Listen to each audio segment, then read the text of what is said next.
यार जाबी अलोंसो की ना बहुत सारी ऐसी टैक्टिक्स हैं जिनके बारे में हम ऑलरेडी बात कर चुके हैं। जैसे कि हमारा जो डिफेंस है वो काफ़ी हद तक इम्प्रूव हो गया है, हमारा जो प्रेसिंग गेम है वो काफ़ी हद तक इम्प्रूव हो गया है।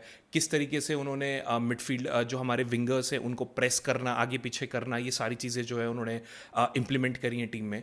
बट एक ऐसी चीज़ है जिसके बारे में हमने बात नहीं करी है, एंड इसको लेके जाबी अलोंसो बहुत ज़्यादा ऑब्सेस्ड रहते हैं, विच इज़ रोटेशन। आप लोगों ने शायद इसके बारे में ज़्यादा बात इसलिए नहीं करी क्योंकि being a real Madrid fan अभी हम लोगों ने बहुत ज़्यादा चीज़ होती हुई नहीं देखी है टीम में। बट ऐसा नहीं है। आज की वीडियो में मैं आपको बताऊंगा कि जाबी अलोंसो की ये जो हिडन टैक्टिक है विच इज़ रोटेशन, ये कितना बड़ा रोल रखती है किसी भी लीग को जितवाने में। एंड मैं आपको एग्जांपल्स के साथ बताऊंगा कि इस पर्टिकुलर पॉलिसी ने बेयर लेवरक्यूसन में किस तरीके से इतना इंपॉर्टेंट रोल अदा करा कि जो जाबी अलोंसो थे उनकी पूरी टीम 51 मैचेस अनबीटन तक रही। एंड किस तरीके से रियल मैड्रिड में इस टैक्टिक ने शेप लेनी शुरू कर दी है, एंड ये किस तरीके से हमें हेल्प कर सकती है। तो अगर आपको जानना है कि किस तरीके से जाबी अलोंसो की एक सीक्रेट टैक्टिक हमें ला लीगा जितवा सकती है, तो प्लीज इस वीडियो को लास्ट तक देखना, होपफुली आपको समझ में आ जाएगा। What rotation actually means in football. Rotation का मतलब क्या होता है फुटबॉल में? कुछ लोगों को लगता है कि रोटेशन का मतलब सिर्फ ये होता है कि हमें प्लेयर्स को इंजरी से बचाना है, वो काफ़ी टाइम से खेल रहा है तो हम उसको बैठा देते हैं, विच इज़ पार्शली ट्रू। ऐसा नहीं मैं कहूँगा कि ये बिल्कुल गलत है, बट रोटेशन का ये पूरा मतलब नहीं होता है। रोटेशन का मतलब होता है कई बार रोटेशन जो है वो प्लान्ड होती है to gain advantage over your enemy, और एनिमी मतलब योर ऑपोजिट टीम।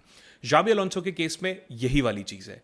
अब रोटेशन दो तरीके की होती है। एक होती है स्क्वाड रोटेशन, यानी कि पिछले मैच में कोई खेला, अब दूसरे मैच में कोई और खेल रहा है, पिछले वाले मैच के प्लेयर को हमने रेस्ट दे दिया, अब हमारी दूसरी स्क्वाड यहाँ पे खेल रही है।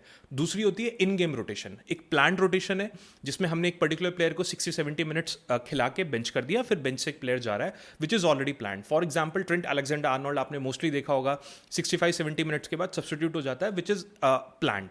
तो इसके पीछे की फिलॉसफी ये है कि जाबी अलोंसो जो है वो स्क्वाड मेंबर्स को या फिर प्लेयर्स को एक चेस पीसेस की तरह यूज करते हैं। इट्स नॉट लाइक दैट कि कोई अभी स्टार्ट नहीं कर रहा है तो मतलब वो इंपॉर्टेंट नहीं है, ठीक है। तो not every piece must start, but हर जो पीस है उसकी अपनी इंपॉर्टेंस है, एंड वो पूरे मैच को इन्फ्लुएंस करने की ताकत रखता है। ये एक बेसिक प्रिंसिपल होता है रोटेशन के पीछे।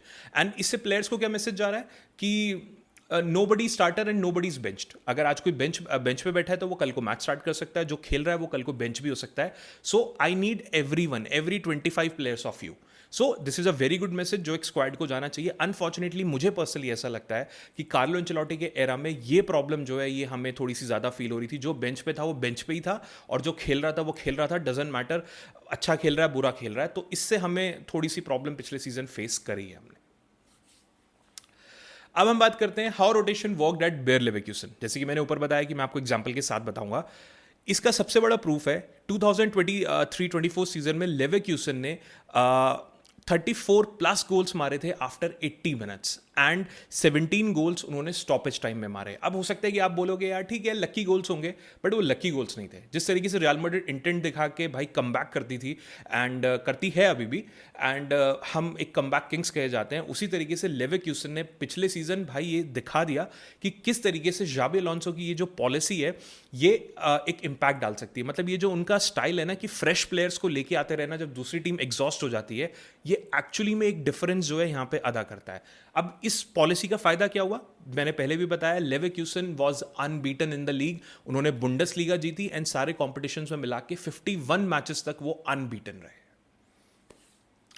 विंग रोटेशन, इसमें सबसे हम सबको पता है कि लेवरक्यूसन की जो ये बुंडेसलीगा रन थी, जो ड्रीम रन थी, इसमें जो फुल बैक्स थे which is Grimaldo and Frimpong, इन दोनों ने बहुत ही इंपॉर्टेंट रोल अदा करा था।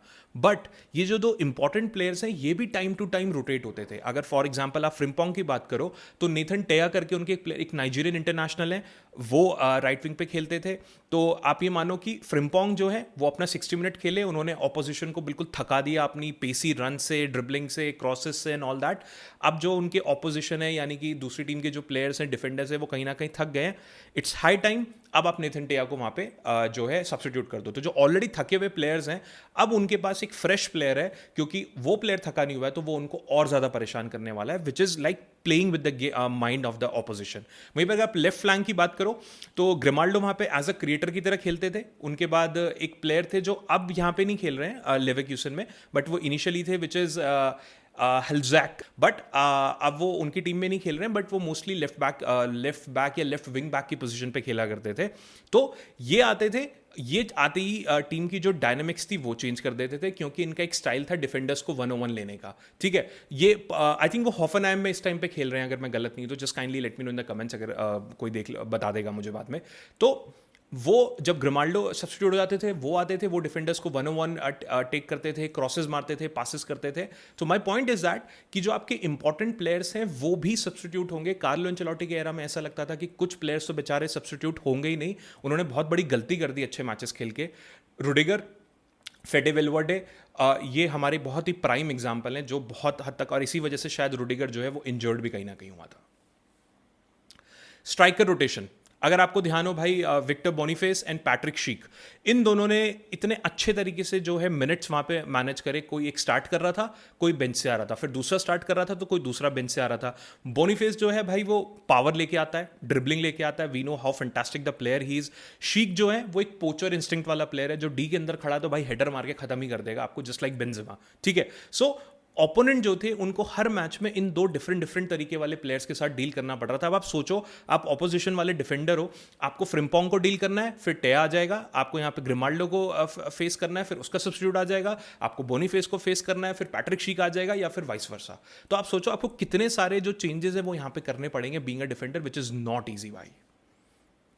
और अगर आप मिडफील्ड की बात करो, मिडफील्ड अगेन चाका भाई कांस्टेंट, वो मतलब 100 पासेस आपको पर गेम दे रहा है वहीं पे। उसके अलावा पलेसियोस, एंड्रिक करके जो प्लेयर थे ये रोटेट होते रहते थे टू मेंटेन द एनर्जी। उसके अलावा मतलब इन तीनों चीज़ों ने जो है अलोंसो को जो इंटेंसिटी होती थी 90 मिनट्स के लिए वो रखने में बहुत ज़्यादा हेल्प करी थी, without burning out the midfield. अगर उसको लगता था कि थोड़ी सी प्रॉब्लम है, वो सब्स्टिट्यूट कर देता था, तो उस प्लेयर को रेस्ट मिल जाता था, अगले मैच में दूसरा प्लेयर स्टार्ट कर देता था, फिर वो सब्स्टिट्यूट हो जाता था। तो सेम प्रिंसिपल जो है जाबी अलोंसो शायद रियल मैड्रिड में भी आपको लगाते हुए दिख जाएंगे। Why this rotation policy worked? अभी सबसे बड़ा पॉइंट आता है कि ये क्यों आपको ऐसा लगता है कि ये पॉलिसी काम करती है। इसके पीछे 2-3 पॉइंट है जो मुझे पर्सनली ऐसा लगता है। पहला, physical advantage.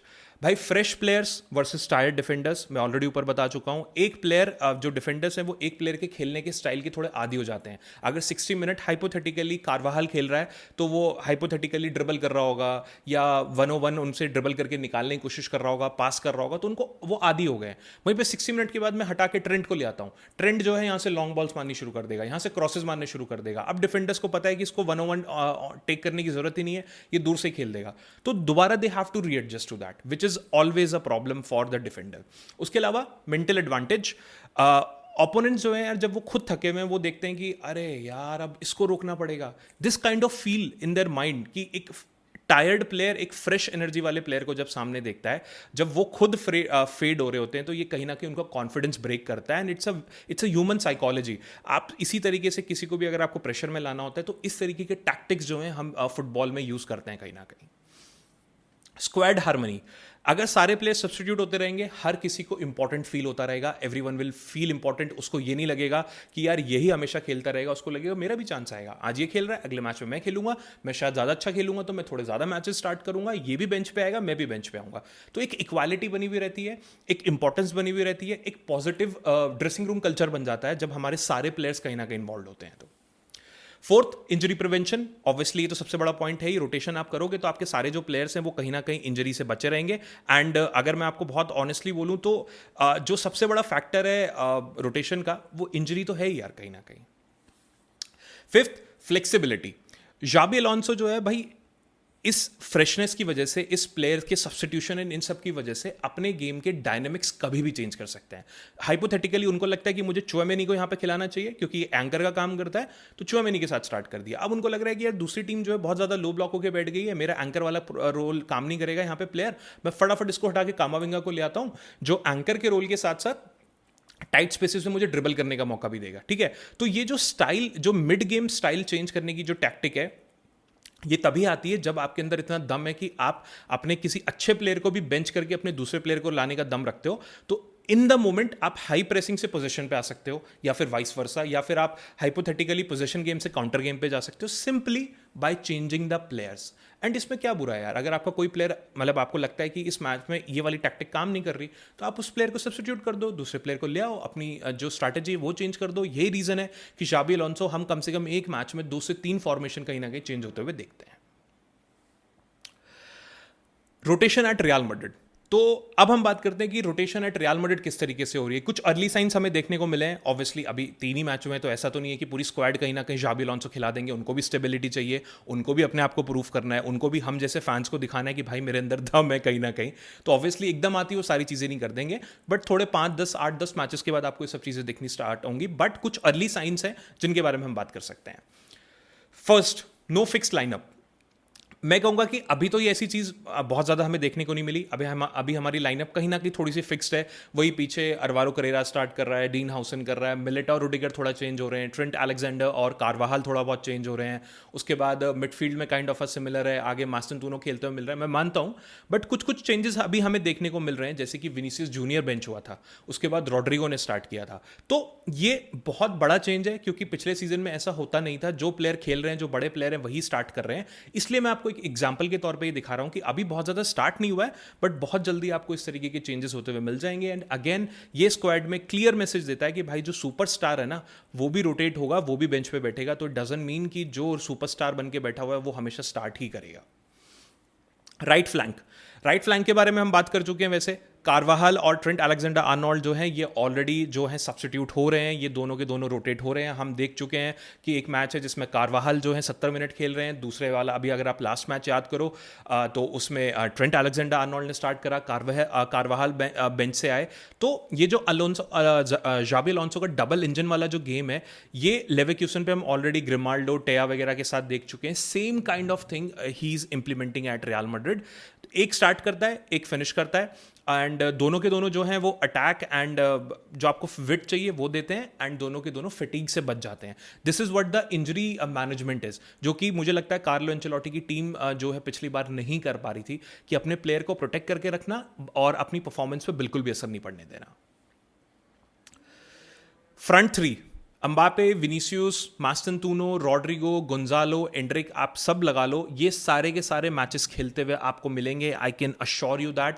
As of now obviously Mbappe हमारे लिए भाई स्टार प्लेयर है, उसका तो खेलना बनता है कहीं ना कहीं, बट जाबी अलोंसो आपको ये सारी पोजीशन शफल करते हुए मिलेंगे। अम्बापे कभी आपको सेंट्रल खेलते हुए मिल जाएंगे, विनीसियस आपको कुछ टाइम बेंच होते मिल जाएंगे, फिर रॉड्रिगो स्टार्ट करते हुए मिल जाएंगे, कुछ बारी जो है आपको मास्टनतूनो सब्स्टिट्यूट होते मिल जाएंगे, ब्राहीम डियाज आते हुए मिल जाएंगे, मे बी हो सकता है कि वो बेंच हो जाएंगे तो गोंजालो गार्सिया आ जाएंगे। तो जो डिफेंडर्स हैं वो दूसरी टीम के, वो किसी भी टाइम इस पैटर्न को प्रेडिक्ट नहीं कर पाएंगे। आई कैन अश्योर यू दैट। अभी आपको इसलिए लग रहा है क्योंकि सिर्फ 2-3 मैचेस हुए हैं, बट जब ये एक रिदम बन जाएगी, जब सबको अपना अपना गेम पता चल जाएगा, जब अपनी अपनी रोल पता लग जाएगा, तो ये बहुत ही पॉजिटिव चीज़ है जो आपको बहुत जल्दी रियल मैड्रिड में होते हुए दिखेगी।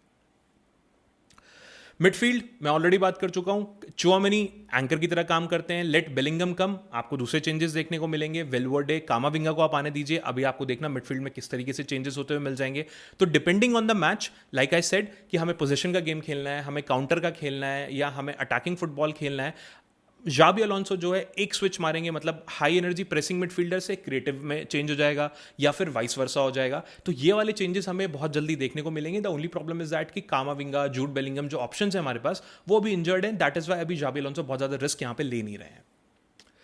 गोलकीपर्स, ये बहुत बड़ा पॉइंट है। मैं आपको ये चीज़ लिख के दे रहा हूँ कि आपको बहुत ज़्यादा चीज़ें होती हुई मिलेंगी, जहाँ पे कोर्तुआ एंड लूनन दोनों के दोनों आपको सब्स्टिट्यूट होते हुए मिलेंगे, क्योंकि एक टीम में इतने 2 बड़े कीपर्स को रखना, लूनन भाई मेरे लिए बहुत बड़ा कीपर है। मैंने पहले भी बोला है कि ऐसा प्लेयर जो हमेशा मोस्टली बेंच पे रहता है, कभी ड्रेसिंग रूम की हार्मनी नहीं बिगाड़ता है, कभी रोना धोना नहीं मचाता, कभी प्रेस में ये नहीं बोलता कि मुझे मिनट्स नहीं मिले, ये नहीं मिला, वो नहीं मिला। ऐसे पॉजिटिव प्लेयर बहुत कम होते हैं। चाहे कुछ भी लड़ाई झगड़ा होता होगा, वो इंटरनली अपना सॉल्व करता है, वो बाहर आके क्लब की वैल्यू पे कभी, मतलब क्लब की इमेज पे कभी इस तरीके से दाग नहीं लगाता लड़ाई झगड़ा करके। तो इस तरीके से बड़े प्लेयर्स जो हैं वो आपकी स्क्वाड में हैं, तो ही ऑल्सो डिजर्व्स टाइम भाई। एंड मुझे ऐसा लगता है कि जाबी अलोंसो इस चीज़ का बहुत ध्यान रखेंगे। एंड प्लस जो कोर्तुआ है हमारा, वो 32-33 हो रहा है, तो उसको भी एक इंजरी मैनेजमेंट चाहिए भाई। इंजर्ड वो भी कई बार हो चुका है। तो वैसे तो ये बड़े क्लब्स में बहुत रेयर होता है, बट ये जो आइडिया है 2 प्लेयर, मतलब एक पोजीशन पे 2 प्लेयर रखने का, कि एक बेंच पे जा रहा है, एक ऐसे कर रहा है, ऑब्वियसली नॉर्मल टीम की बजाय ये कम सब्स्टिट्यूट होंगे, बट गोलकीपर्स भी सब्स्टिट्यूट होंगे जरूर। तो finally what it mean for Madrid season, मतलब हम इससे मैड्रिड के सीजन के लिए क्या सीख सकते हैं। आप बहुत ज़्यादा लेट गोल्स एक्सपेक्ट कर सकते हो, जिस तरीके से बेयर लेवरकुसन में हमने देखा पिछले सीजन के मुकाबले ज़्यादा गोल्स दिखेंगे क्योंकि ज़्यादा एनर्जी लगाते हुए प्लेयर्स आपको लास्ट टाइम में मिलेंगे मे बी। और ये तो अभी दिख ही रहा है, हमारे जो मोस्टली गोल्स आए हैं वो आपने देखा ये 60 to 80 मिनट्स के बीच में आते हैं, जब रियल मैड्रिड की एक सेकंड वेव ऑफ एनर्जी जाती है वहाँ पे, ठीक है। प्लेयर सब्स्टिट्यूट होते हैं, मास्टनतुनो हटता है, ब्राहीम डियाज आता है, मिडफील्ड में चेंजेस होते हैं, फुल बैक में चेंजेस होते हैं, वो अभी भी हमें दिखना स्टार्ट हो गया है। फ्यूअर इंजरी क्राइसिस, मैंने ऑलरेडी बताया कि ये इंजरी मैनेजमेंट का एक तरीका होता है जिसमें आप इंजरी प्रिवेंट करने की कोशिश करते हो, किसी एक प्लेयर को ओवर प्ले नहीं करते हो। उसका बहुत प्राइम एग्जांपल है फेडे वेलवर्डे। हमको नॉर्मली दिखने लगा है कि फेडे वेलवर्डे हमारा एक नॉर्मल प्लेयर की तरह खेलने लग गया, जहां पिछले सीजन बेचारा बस गोल कीपिंग करनी रह गई थी, इस सीजन वो अपने नॉर्मल पोजीशन में अच्छे से खेल रहा है बिकॉज उसको बहुत ज्यादा ओवर मेहनत करने की जरूरत यहां पे नहीं पड़ रही है, जिसकी वजह से इंजरीज भी आपको कम होती हुई दिखेंगी। बहुत ज़्यादा टैक्टिकल सरप्राइजेस आपको मिलेंगे, मतलब हो सकता है कि जो हर टीम है उनको एक अलग ही मैड्रिड देखने को मिलेगी। कोई काउंटर अटैक वाली मैड्रिड देख रहा होगा, कोई पोजीशन बेस्ड मैड्रिड देख रहा होगा, कोई क्रिएटिव वाली मैड्रिड देख रहा होगा, क्योंकि हमारे पास ऑप्शंस हैं, तो हम उसी तरीके से चेंजेस करेंगे। तो रियल मैड्रिड की गेम में आपको बहुत ज़्यादा सरप्राइजेस इस बार जरूर देखने को मिलेंगे, जस्ट बिकॉज ऑफ ये जाबी अलोंसो की जो रोटेशन वाली टैक्टिक है। तो गाइज ये था एक हिडन टैक्टिक जो मुझे पर्सनली ऐसा लगता है रोटेशन वाली, जिसके बारे में हम बहुत ज़्यादा नहीं सोच रहे हैं एंड हमें सोचने की जरूरत है। प्लीज़ मुझे कमेंट करके बताना what do you think about this tactic. क्या ये जो रोटेशन वाला गेम है ये इंपॉर्टेंट है, या फिर आपको लगता है कि इससे रियल मैड्रिड के जो मैचेस है उस पर इंपैक्ट पड़ सकता है, प्लेयर्स की जो रिदम है वो ब्रेक हो सकती है, और do you think it is important for us injuries बचाने के लिए, और आपको क्यों लगता है कि हमने पिछले सीजन ये वाला जो आइडिया है ये कभी इंप्लीमेंट नहीं करा। अगर वीडियो अच्छी लगी हो तो kindly share with your friends and subscribe to my channel. Thank you.